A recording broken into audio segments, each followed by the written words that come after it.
Equal representation is so important in politics. It's important in every area in life, but just about every single decision made affects people's lives, whether it's local decisions or whether it's national decisions. And we know from looking at issues like austerity or violence against women and girls, the decisions that are made really impact women's lives right across our communities.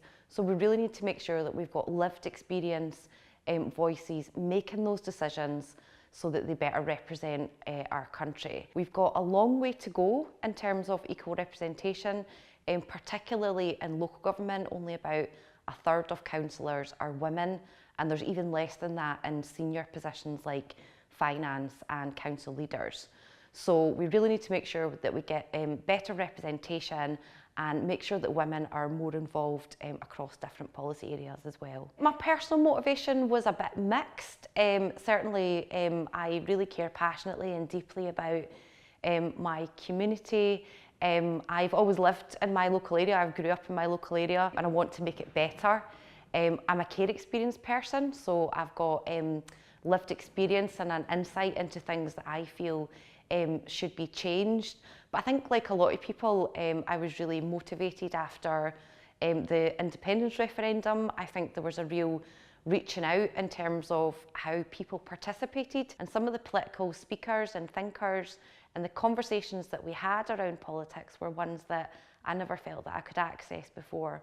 So it was really good just seeing people that looked like me and sounded like me talking about politics in a way that made me feel like I could get more involved. I think for me the change was just really around making democracy more accessible to people. I think one of the things that I hope is one of my achievements from being elected is that as a councillor, my area now feels more connected to local politics. I'm more accessible than perhaps councillors used to be, you know, through social media and different forms of communication. But I think most importantly, and it's something that I recognised as soon as I was elected really, was that there was no other politicians that had a Midlothian working class accent like me.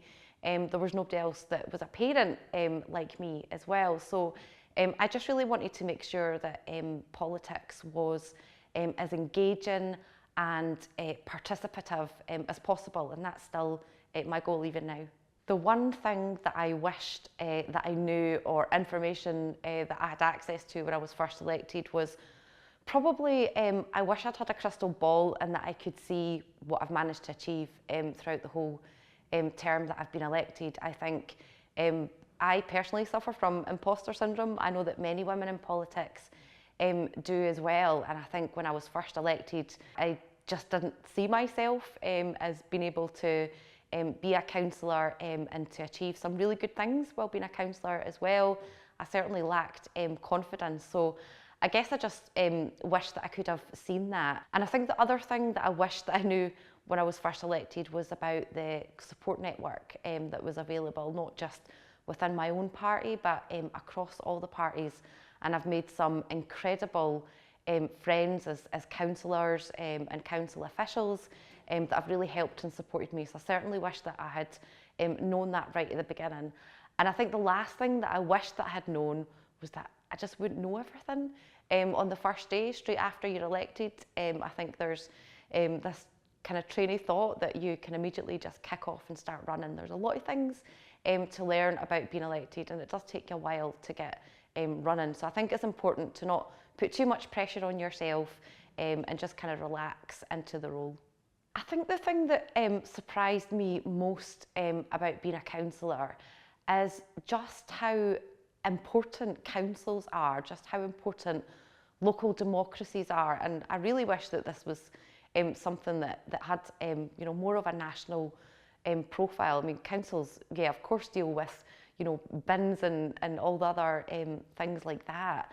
But in terms of health and social care and education and planning and violence against women and girls and all the other really important things that councils do that we never really hear about. The biggest highlight for me definitely has to be being the first council in Scotland to introduce family leave for councillors, so maternity and paternity leave for councillors. I'm sure that anybody watching this will probably be quite surprised to find that certainly when I was elected there was no such thing as maternity leave. And of course, just after the election I found myself in the situation of being pregnant, and in fact when I was 8 months pregnant found myself in a council chamber arguing for just even a day off to give birth would have been nice. And that was a real barrier in terms of getting women and men of kind of that age to come forward and be council candidates and think about themselves like that, because it just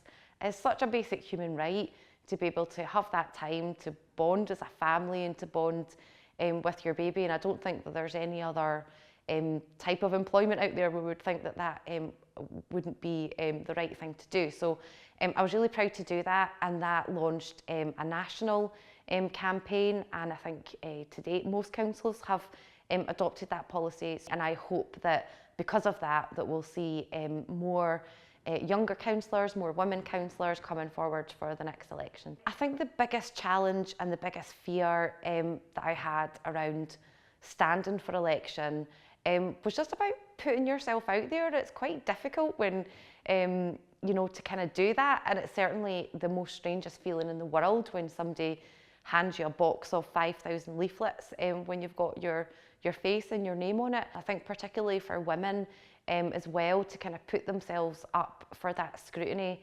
And that scrutiny doesn't just fall on candidates and politicians themselves, it falls on their family. There's been real improvements and a real recognition around the challenges that women face in public life, but I think that we could still go further to making politics more inclusive. Support mechanisms that I found useful is certainly party mechanisms, and we have mentoring schemes and things set up to do that. But ultimately, friends and family, I think, have been a real support to me throughout this whole journey. It can be all-consuming, political life, so I think that that's a really important thing to have in terms of support structures. And I think some of the more formal support structures that we have, resources available from council officers to employees, are really helpful as well.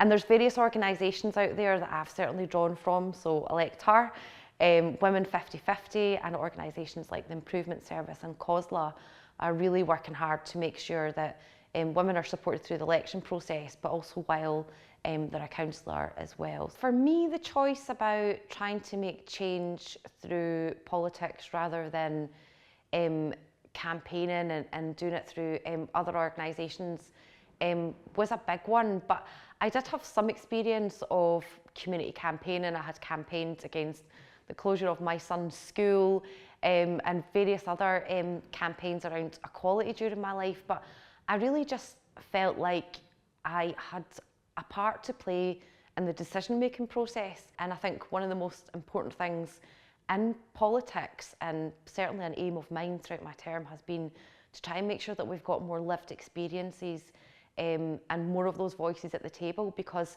we make such important decisions that affect people's lives so dramatically that to do so without those lived decisions at the table, I think it's bad decision making. I think it's imperative that you know, we have as many different voices, diverse voices as possible in politics, and I would certainly encourage anybody, whatever their background or experience, to think about getting involved. The next step for me, I guess in the short term, hangs with the electorate. So we'll see what happens in May. But in the words of Anna from Frozen, my life motto is pretty much just do the next right thing. And I think that whether I'm in politics or out of politics, that I'll just continue to strive to try and change the world a little bit at a time. What's your next step?